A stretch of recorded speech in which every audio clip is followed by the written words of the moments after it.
doctores, vamos a comenzar. El día de hoy vamos a hablar de algunos temas que son muy importantes, ¿ya? Es la parte final. Quiero hacerte un pequeño resumen para que me entiendas más o menos cómo deberías enfocarte en algunos aspectos, en algunos temas, ¿ya? Y luego vamos a empezar a abordar estos fármacos.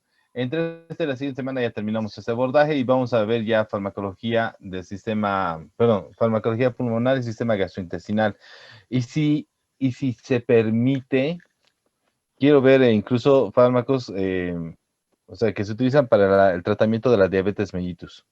A la fecha ya deberías tener claros muchos aspectos que deberías manejar en relación a la parte de antibacterianos. Por ejemplo, el uso de, o sea, los fármacos de primera elección que deberías manejar debería ser primero penicilinas, ¿no? Dentro de las penicilinas, los antibióticos que más te interesarían es amoxicilina, ampicilina, cloxacilina, la dicloxacilina y la llamada penicilina, la G-sódica y la llamada penicilina benzatínica. Estas últimas, penicilina G-sódica y la penicilina benzatínica, no es precisamente porque sean los mejores fármacos, sino porque todo el mundo sigue utilizando y obviamente cuando estés haciendo internado rotatorio, va a venir algún cuate y te va a decir, no, ¿por qué no le das una penicilina G-sódica? Y cuando tú le digas su espectro de acción es bajo, te va a mirar así y te va a intimidar, ¿no? ¿Ves? O sea, como diciendo, ¿qué estás queriendo decir? Que mis fármacos no son buenos. Entonces, te vas a ver en la obligación de utilizarla, ¿no? Porque yo tengo, hay un médico internista donde trabajamos, ¿ya? Y a todo le mete pues penicilina benzatínica, ¿sí? Como si fueran vitaminas. De las cefalosporinas, yo te recomiendo que manejes más cefalosporinas, ¿ya? Fármacos como la cefalexina,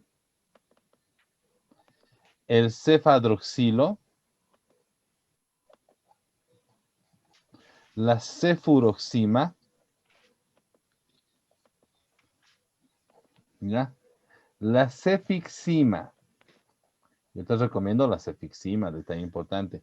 Y para tus pacientes que vengan con patologías que sean un poquito más complicadas de tratar, la cefotaxima y la ceftriaxona. A los monobetalactámicos, pero no son fármacos de primera elección para nada. Primer detalle importante. Segundo detalle importante, ¿cuáles son otros fármacos que deberías saber manejar? Por ejemplo, el cotrimoxazol. No olvidemos que el cotrimoxazol está compuesto de dos partes, una que es sulfamethoxazol y la otra que es trimethoprim, muy importante. ¿Cuál más deberías saber manejar? Pues quinolonas. De las quinolonas, lo que a ti te interesa saber manejar, ¿ya? De las quinolonas, tal vez lo que a ti te interesa saber manejar, debería ser la norfloxacina, la cipro y hasta por ahí la levo. No olvidemos que la levo no es un fármaco de primera elección, pero sí lo puedes hacer previo cultivo antibiograma y que no se le da a los niños. Ya hay que tener mucho cuidado de eso. Luego tenemos a los nitroimidazoles. Y de los nitroimidazoles, el que más nos interesa es el metronidazol. ¿Por qué? Porque es el que tiene función antibacteriana, el que tiene función antiprotozoarios, todo. Muy bien. La ultimita, ¿no? ¿Qué otros fármacos nos interesa saber? ¿Ya? ¿Qué otros fármacos nos interesa saber? Bueno, nos interesa saber macrólidos. Ahí. Como el doctor lo sugirió, el doctor Abel lo sugirió, macrólidos. Es muy importante el uso de macrólidos, porque el uso de macrólidos tenemos que saber la eritromicina, la claritromicina, y la acitromicina. ¿Está bien? Eso es muy importante, ¿ya? ¿Y cuál es el último grupo de fármacos que nos interesa conocer? ¿Ya? ¿Cuál es el último grupo de fármacos que nos interesa saber? Bueno, los aminoglucósidos. De los aminoglucósidos hay dos fármacos que son los fundamentales. Uno es la gentamicina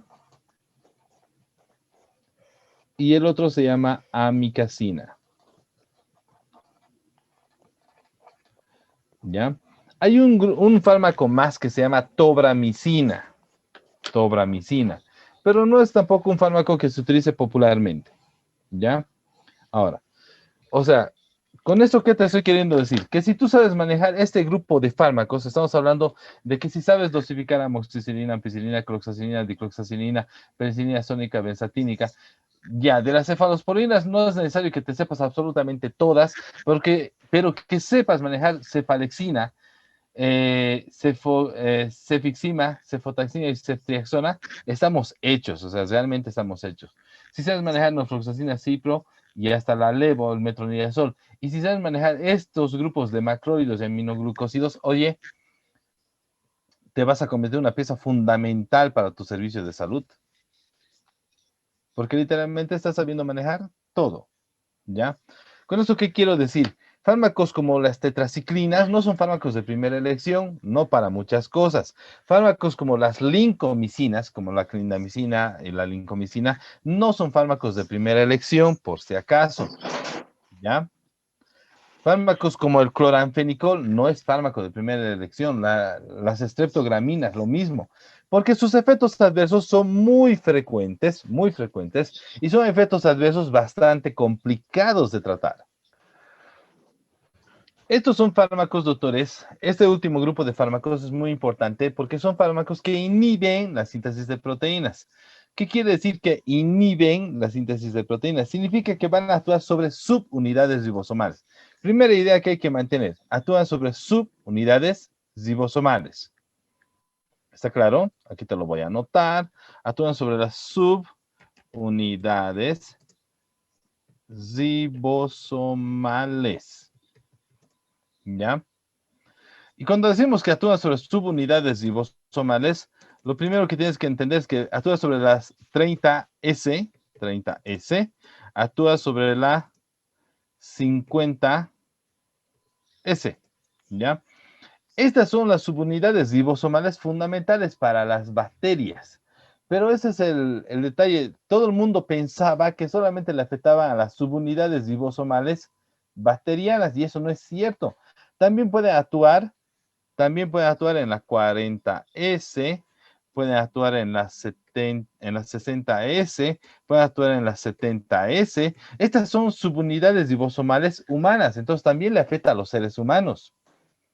Primer detalle importante. Entonces, ¿le afecta a las subunidades ribosomales bacterianas? Sí, pero también le afecta a las subunidades ribosomales humanas. Entonces, el fármaco tiene bastantes efectos adversos. Primer detalle importante. Estos fármacos no tienen toxicidad selectiva, le van a afectar a los seres humanos, igual que a las bacterias. ¿Ya? Siguiente detalle importante.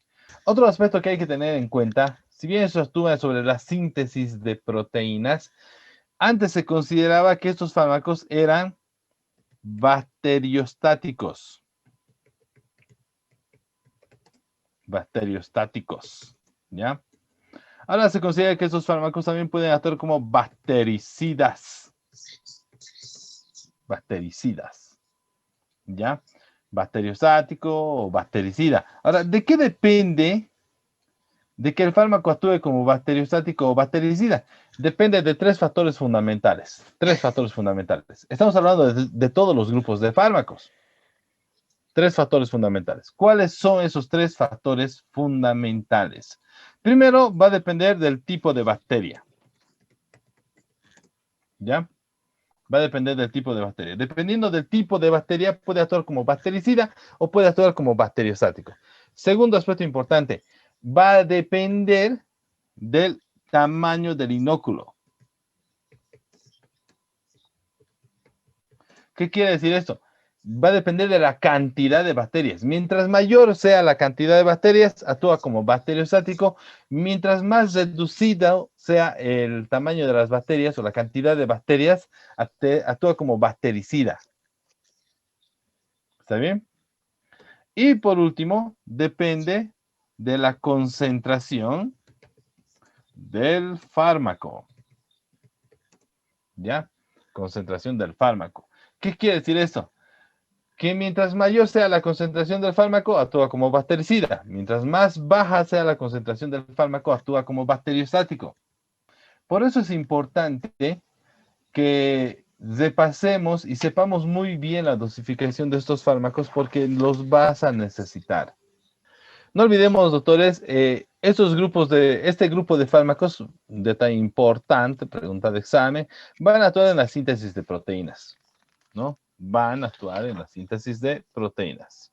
Van a actuar sobre los ribosomas bacterianos, sí, fundamentalmente sobre el 30S y el 50S. Son las subunidades ribosomales fundamentales. No son las únicas, son las fundamentales. Y también le afecta a las subunidades ribosomales de los seres humanos, principalmente la 70, la 80, la 60S, la 40S. O sea, le afecta a todas las subunidades ribosomales. ¿Ya? Un detalle muy importante, ¿ya? Ustedes y yo ya hemos visto esto. Aquí tenemos un receptor, ¿cierto? Sí, muy bien, excelente.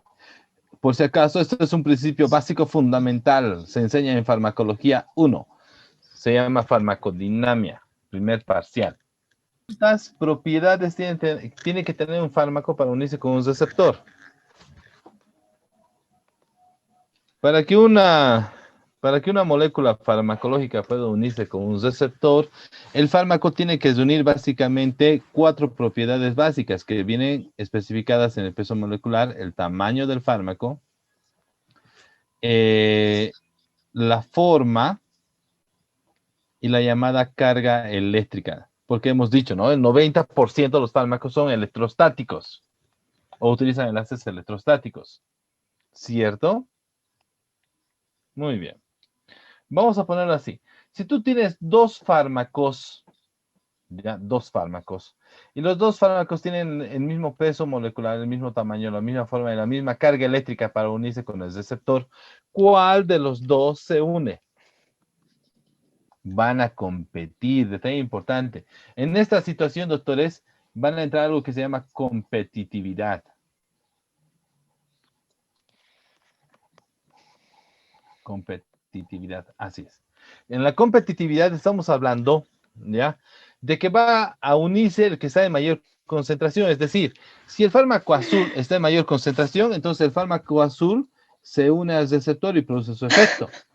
Si el fármaco rojo está en mayor concentración, va a terminar desplazando al fármaco azul, entonces se une y el rojo va a tener el efecto.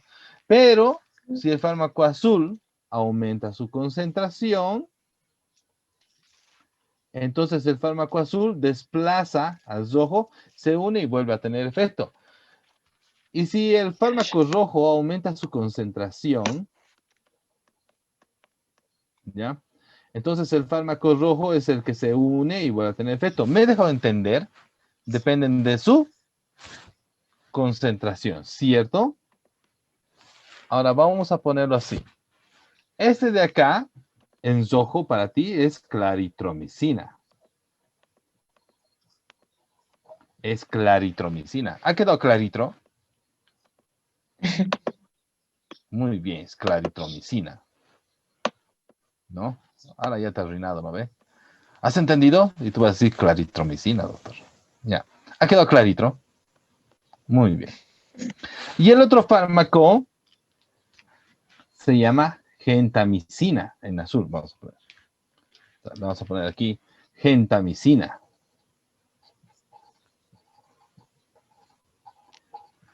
Los dos actúan sobre subunidades ribosomales. A ver.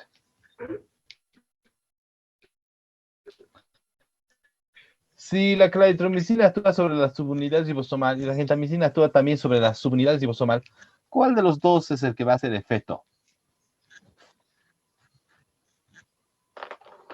Y la respuesta es, ninguno va a tener efecto, porque van a entrar a algo que se llama competencia. Entonces, el uno termina desplazando al otro y el otro termina desplazando al uno. Entonces, si uno desplaza al otro y el otro desplaza al uno constantemente, no hay ninguno de ellos que tenga efecto. El único que se beneficie de esto es la bacteria. ¿Ha quedado entendido? Porque la bacteria va a aprender a defenderse del fármaco. Entonces, primer detalle importante que tienes que tener memorizado. Los fármacos que actúan sobre subunidades ribosomales, que actúan en la síntesis de proteínas, jamás se combinan.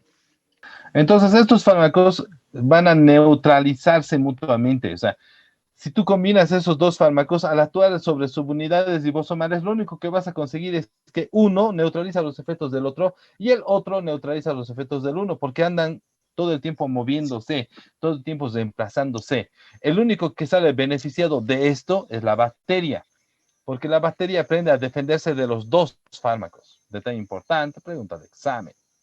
¿Ya? ¿Ya? ¿Eso qué quiere decir? Que no puedes combinar macrólidos. Vamos a ponerlo así, ¿ya? No puedes combinar macrólidos con aminoglucósidos. Mejor de otra forma.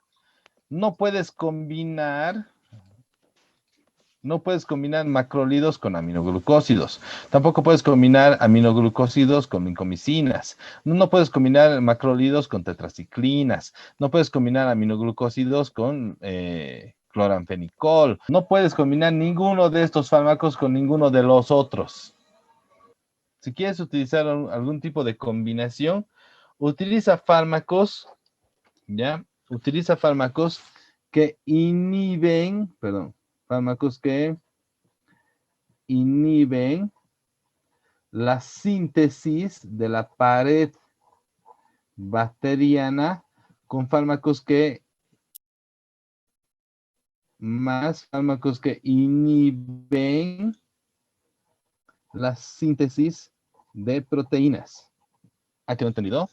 O sea, lo más recomendable es que puedes utilizar fármacos que inhiben la síntesis de la pared bacteriana, más fármacos que inhiben la síntesis de proteínas. ¿Está claro? ¿Cuáles son las combinaciones más frecuentes? Detalle importante, pregunta de examen. ¿Ya? Uno es darle fármaco que inhibe la síntesis de la pared, una penicilina. ¿Cuál es la penicilina? Ampicilina. Cuando yo era interno, la ampicilina era la clave. Y le damos un fármaco que inhibe la síntesis de proteínas. Vamos a utilizar un aminoglucósido. ¿Cuál es el aminoglucósido? Gentamicina. ¿Está claro? Esta era la clave. Ampicilina más gentamicina. Tenías un fármaco que inhibía la síntesis de la pared bacteriana asociado a un fármaco que inhibe la síntesis de proteínas. ¿Está bien? Bien, ¿no? Muy bien. Segundo detalle importante.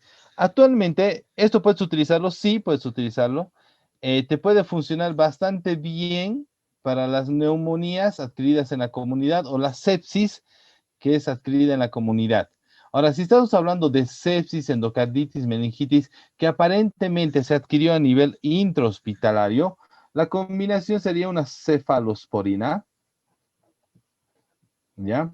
Una cefalosporina más un aminoglucósido. Actualmente lo que se está haciendo es la combinación de cefotaxima más amicacina. Tengo que decir, yo utilizo cefotaxima más amicacina o incluso yo utilizo la combinación de ceftriaxona más amicacina y funciona muy bien. Entonces, la combinación actual para infecciones intrahospitalarias o infecciones como ser meningitis, endocarditis o meningitis, endocarditis y sepsis, que aparentemente ha sido adquirido a nivel intrahospitalario, que le puedas utilizar cefotaxima más amikacina o ceftriaxona más amikacina. O sea, las infecciones más fuertes le vas a dar esa combinación. Ahorita lo que tenemos que hacer, doctores, es que tenemos que enfocarnos en el uso de este grupo de fármacos que son los macrólidos y los aminoglucósidos. Las tetraciclinas, las lincomicinas, el cloranfenicol, las tres streptograminas tienen efectos adversos muy serios. Solamente como ejemplo,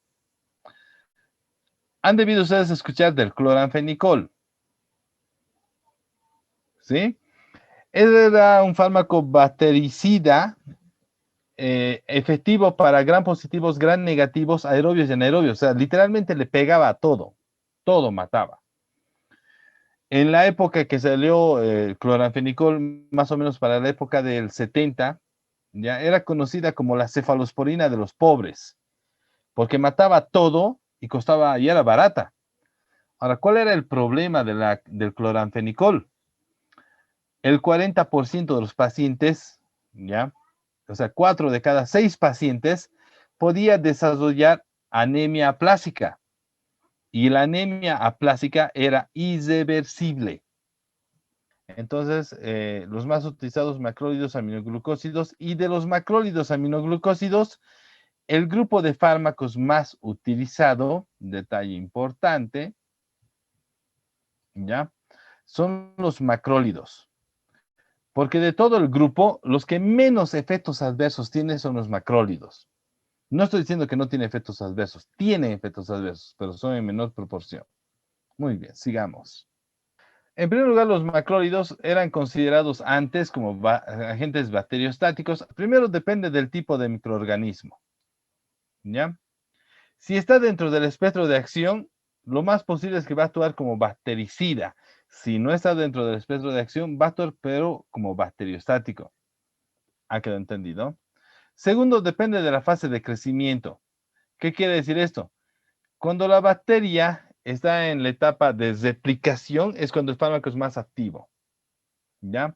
Va a depender del tamaño del inóculo, quiere decir de la cantidad de bacterias, ¿ya? Que están presentes. Si el inóculo es pequeño, el fármaco actúa como bactericida. Si el inóculo es grande, o sea, tienes una gran cantidad de bacterias, va a actuar como bacteriostático. Un problema que tienen los macrólidos es que dependen del pH. ¿Qué quiere decir que dependen del pH? Cuando el pH del medio, ¿ya? El pH es ácido, ¿ya? Hay la tendencia a neutralizar el fármaco. Significa que el fármaco funciona mejor cuando el pH es neutro o incluso alcalino. El pH ácido neutraliza el fármaco, ¿ya? Y por último, depende también de la concentración del fármaco. Depende de la concentración del fármaco. Si tu antibiótico está en una muy buena concentración, va a actuar como bactericida. Si las concentraciones son bajas, actúa como bacteriostático. Un detalle muy importante es que dentro de su clasificación, los macrólidos se dividen de acuerdo a la cantidad de átomos de carbono que tienen. ¿Está bien? Los macrólidos se dividen de acuerdo a la cantidad de átomos de carbono que tienen. ¿Cuáles son los fármacos más utilizados? Pues los más utilizados de los de 14 átomos de carbono, tú dirás, deben ser los más básicos. ¿No? Sí, son básicos. La eritromicina, la claritromicina. Si bien tiene sus efectos adversos son menores, ¿ya? También se utiliza la azoxitromicina, pero la azoxitromicina tiene una indicación fundamental, que es el tratamiento de la toxoplasmosis. Plasmosis. ¿Está claro? Azoxitromicina, tratamiento de la toxoplasmosis. ¿Ya?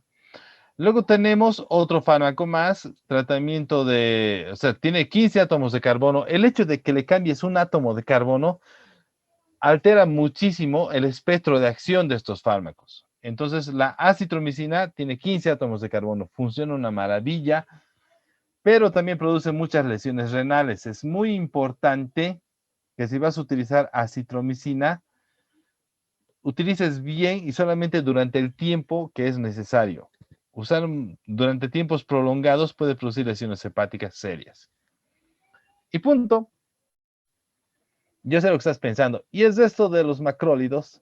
Doctores, detalle importante. La espiramicina, la zoquitamicina, la josamicina, la telitromicina, si bien son cefalosporinas, si bien son macrólidos de última generación, actualmente estos fármacos son utilizados para el tratamiento previo cultivo más antibiograma, ¿ya? De la tuberculosis ultra resistente. O sea, no le damos a cualquier cosa.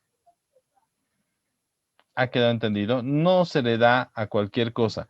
Tiene que ser una patología realmente complicada en su tratamiento. Entonces, la espiramicina, zoquitamicina, josamicina, telitromicina se utiliza previo cultivo antibiograma, principalmente en la tuberculosis ultrarresistente.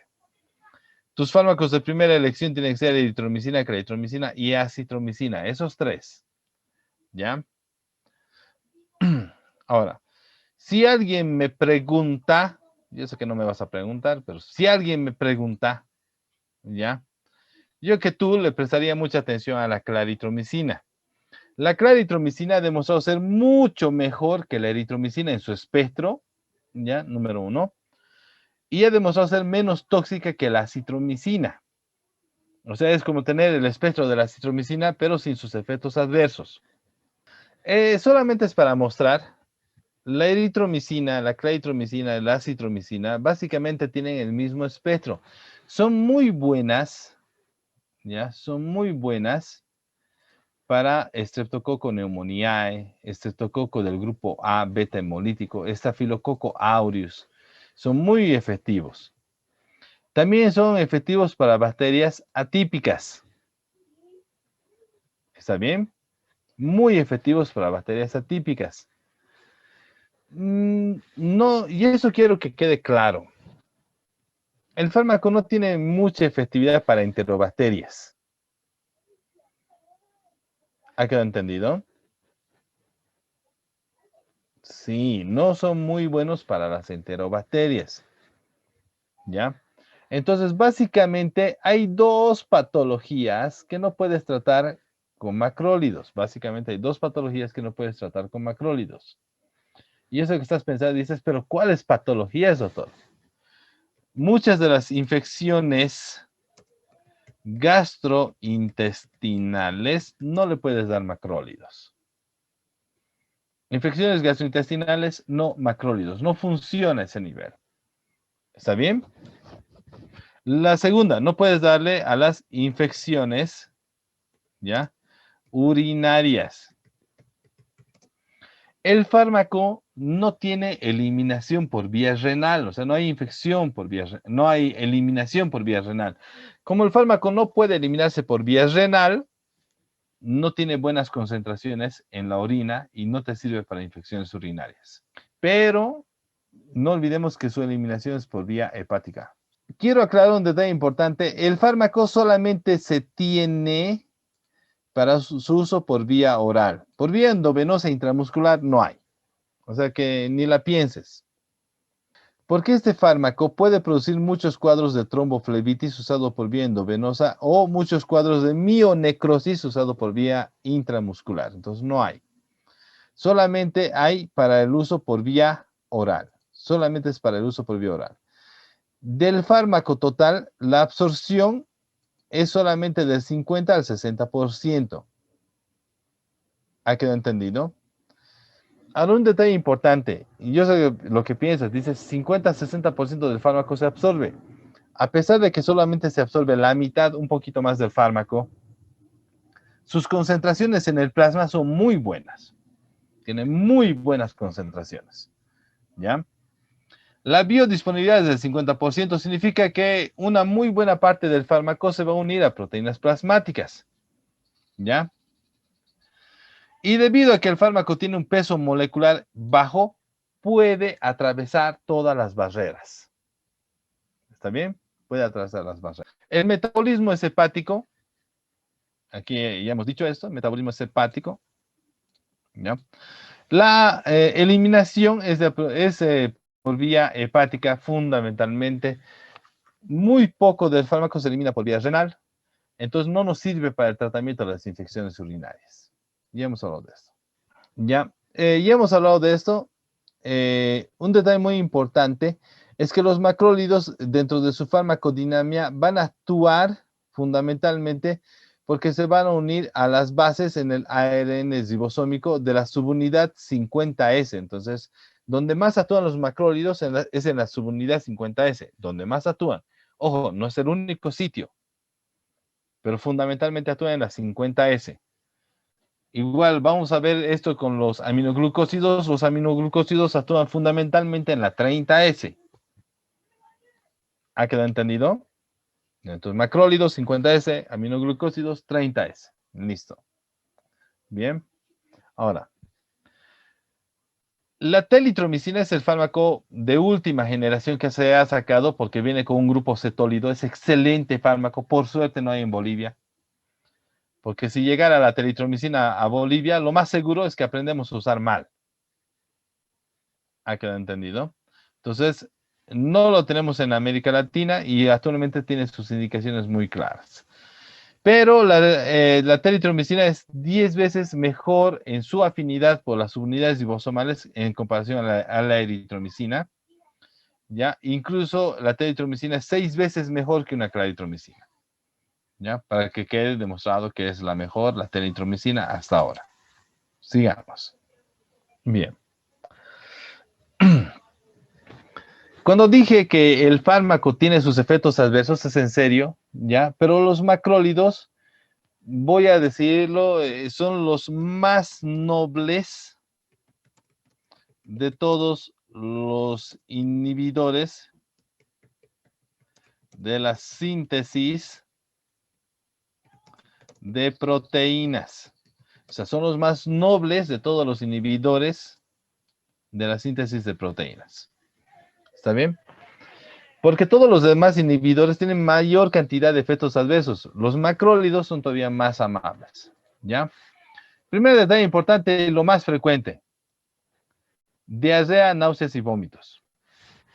La eritromicina, la claritromicina, la citromicina pueden producir diarrea, náuseas, vómitos. De toditos, la diarrea es lo más frecuente. ¿Ha quedado entendido? La diarrea es lo más frecuente porque mata a todas las bacterias. Entre la eritromicina, la claritromicina y la citromicina, la claritromicina es la que produce mayor cantidad de cuadros de diarrea. ¿Está claro? Segundo, puede producirse trastornos del gusto.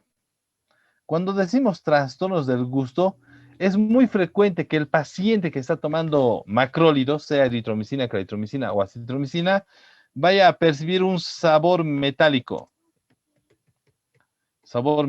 en las comidas. Muchos pacientes se van a quejar de dispepsia. ¿Ya? ¿Qué quiere decir dispepsia? Es una dificultad en el proceso digestivo debido a que se han eliminado las bacterias a nivel gastrointestinal. Los alimentos no pueden degradarse adecuadamente. Entonces el paciente va a sentir que el estómago está hinchado como si fuera un tambor, ¿ya? Y le cuesta trabajo la digestión, ¿ya? Y presenta una molestia mal definida, es llamado un dolor sordo a nivel de epigastrio. Entonces, dispepsia. Algunos pacientes van a presentar incremento de la creatinina. Esto es temporal. Tú le quitas los macrólidos y los niveles de creatinina van a volver a la normalidad. ¿Ya? Lo que sí vas a experimentar también es aumento de las enzimas hepáticas. Aumentan las bilirrubinas, aumentan las transaminasas, aumenta la fosfatasa alcalina. Y eso es porque el fármaco va a utilizar todo la citocromo P450 para su metabolismo y eliminación. ¿Está claro? Entonces, muy frecuente que el fármaco pueda hacer esto. Bien, sigamos. Ojo, mientras más tiempo utilices el fármaco, mayor posibilidad de lesión hepática. Mientras más tiempo utilizas el fármaco, mayor posibilidad de lesión hepática. Es por eso lo recomendable que utilices el fármaco solamente durante el tiempo establecido. Muy bien, sigamos. Bueno, no es motivo de, de esta charla, pero sí sería bueno que sepas que el uso de macrólidos ha ayudado a entender que existen varios tipos de mecanismos de resistencia bacteriana. Cuando hablamos de que existen varios tipos de resistencia bacteriana, estamos hablando de que vas a encontrar, por ejemplo, primero la llamada resistencia intrínseca. ¿Ya? Resistencia intrínseca. ¿Qué quiere decir resistencia intrínseca? Que la bacteria no está dentro del espectro de acción de los macrólidos. No está en el espectro de acción. O sea, la bacteria no está dentro del espectro de acción de los macrólidos. Entonces, eso pasa cuando utilizamos, cuando utilizamos antibióticos de forma indiscriminada, le dan a todo. Entonces, si no está dentro del espectro de acción, las bacterias aprenden a defenderse del macrólido. ¿Está bien? Bien. Otro. La bacteria aprende a hacer modificación del ARN ribosomal. ¿Qué quiere decir? Que en vez de utilizar la subunidad 50S, va a aprender a utilizar la subunidad 30S. Luego tenemos la modificación enzimática, o sea, generar enzimas que destruyen al fármaco. Y el último,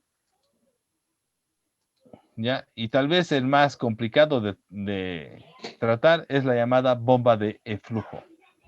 ¿Qué quiere decir bomba de flujo? Este es uno de los mecanismos de defensa, o sea, ni siquiera los seres humanos tenemos esto, por si acaso. ¿Ya? Ni los seres humanos tenemos esto. La bomba de flujo es uno de los mecanismos de defensa más sofisticados que han generado las bacterias, en el cual la bacteria identifica al antibiótico, lo encapsula en una vesícula y simplemente lo elimina de dentro de la bacteria. Es un mecanismo muy complejo y sofisticado de defensa que han generado las bacterias, y eso lo descubrimos por el uso de macrólidos. A ver, algunos detalles que quiero que me entiendas. Fundamentalmente, los macrólidos, ¿para qué los vas a utilizar? ¿Ya? Te sirven para las infecciones producidas por gram positivos, también para las infecciones por gram negativos, infecciones por aerobios, te sirve muy poco para anaerobios, muy poco para los anaerobios, pero tiene una ventaja que te sirve para el tratamiento de las infecciones, ¿ya? Para el tratamiento de las infecciones de transmisión sexual, ITS. Te sirve para el tratamiento de las infecciones de transmisión sexual, con bastante éxito, por si acaso. También te sirve para el tratamiento de las infecciones, ¿ya? Tratamiento de las infecciones, ¿cómo se llaman estas? Tropicales. Y también te sirve para el tratamiento de las infecciones, ¿ya? Atípicas. Entonces, lo que tenemos que entender es que nos sirve gran positivos, gran negativos aerobios, muy poco para los anaerobios, y se utiliza para el tratamiento de las ITS, infecciones tropicales, infecciones atípicas. Aquí están las infecciones tropicales, infecciones de transmisión sexual. En esto, cuando hablamos de las infecciones de transmisión sexual, contamos a la gonorrea, uretritis gonocócica, el chancro, la enfermedad pélvica inflamatoria, la clamidia, la sífilis. Y en esto dice la literatura que es suficiente darle acitromicina 1 gramo, dosis única.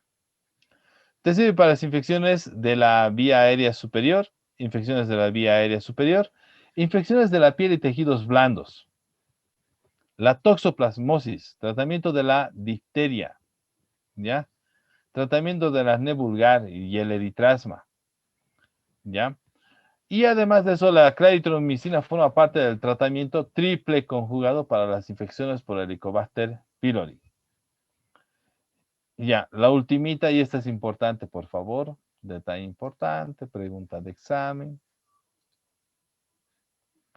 La espiramicina es posiblemente el único fármaco que se utiliza para el tratamiento de la toxoplasmosis congénita. Tratamiento toxoplasmosis congénita. Cuando se trata de las infecciones por Helicobacter pylori, ¿ya? El Helicobacter pylori tiene una gran afinidad por el ácido. O sea, necesita del medio ácido para vivir, ¿ya? Ahora, veámoslo así. ¿Los antibióticos podrán funcionar en un medio ácido? La respuesta es no. No, Ningún antibiótico funciona bien en un medio ácido. Y la bacteria produce un medio ácido. Entonces, eso es para protegerse, para que ningún antibiótico llegue. Entonces, ¿qué hacemos? ¿Qué necesitas para el tratamiento? Primero, para el tratamiento necesitas un antibacteriano. ¿Está bien? Número dos, para el tratamiento necesitas disminuir la secreción de ácido, no neutralizar. Hay que disminuir la secreción de ácido.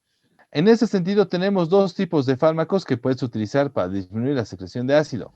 La opción A es que utilices inhibidores, ¿ya? Inhibidores de la bomba de protones, o que vayas a utilizar, opción B, antihistamínicos. Aclaro esto por una sencilla razón. Nosotros teníamos un gastroenterólogo y él a todo en su combinación usaba omeprazol, ¿ya? Y luego tuvimos un cuate, ¿ya? Que hizo su especialidad en Colombia y a él no le gustaba usar omeprazol y le daba a sus pacientes rabeprazol, ¿ya? Mi pregunta es la siguiente, ¿está mal darles rabeprazol? No, no está mal, porque sigue siendo inhibidor de la bomba de protones. Tú necesitas un fármaco que disminuya la secreción. Puede ser rabeprazol, omeprazol, esomeprazol, o sea, cualquiera de los prazoles puedes utilizar. Cuando yo tengo algún paciente y mis pacientes tienen algún tipo de problema que no pueden utilizar omeprazol por alergia o por alguna otra causa, yo les doy a mis pacientes ranitidina. ¿Está mal la ranitidina? ¿Puedes usar ranitidina?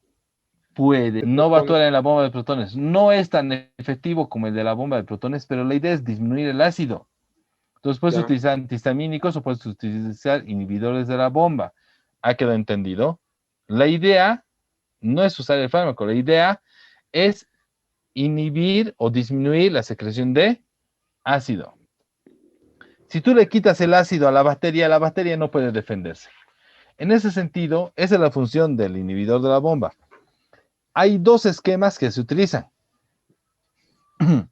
El mnemotécnico es amo.com.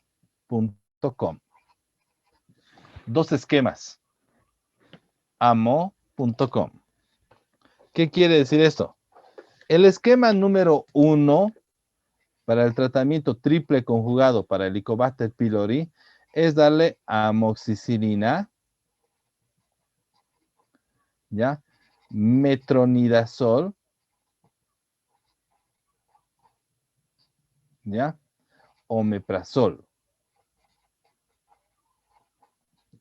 El esquema número 2, ¿ya? El esquema número 2 es claritromicina, ¿ya? Claritromicina, omeprazol y metronidazol. Estos son los dos esquemas que se están utilizando. Hay uno donde utilizan la mezcla de amoxicilina más claritromicina más omeprazol. ¿Ha quedado entendido? amoxicilina, clarithromicina, omeprazol. También puedes hacerlo. Pero estos son los dos esquemas más populares que se utilizan.